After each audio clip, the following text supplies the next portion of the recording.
আসসালামু আলাইকুম। পাউরুটি দিয়ে এভাবে টোস্ট বানিয়ে বাচ্চাদেরকে টিফিনে দেওয়া যায়। এখানে আমি কয়েক স্লাইস পাউরুটি নিয়ে নিয়েছি। এগুলো আমি সাইজ মতো কেটে নিয়েছি। আমি এই শেপ দিয়ে কেটেছি, আপনারা চাইলে অন্য কোনো শেপে কাটতে পারেন। এখন একটি বাটিতে নিয়ে নিয়েছি 2টা ডিম। দিয়ে দিচ্ছি 1 টেবিল চামচ চিনি। এগুলো ভালোভাবে মিশিয়ে বাটিটা একটা সাইডে রেখে দিচ্ছি। এখন কড়াইতে অল্প পরিমাণ তেল দিয়ে ডিমের মিশ্রণের সাথে রুটিগুলো মিশিয়ে ভেজে নিচ্ছি। রুটিগুলো এপিট ওপিট করে ভাজতে হবে।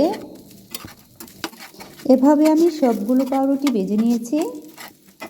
এটা বাচ্চাদের টিফিনে দিলে অনেক মজা করে খায়।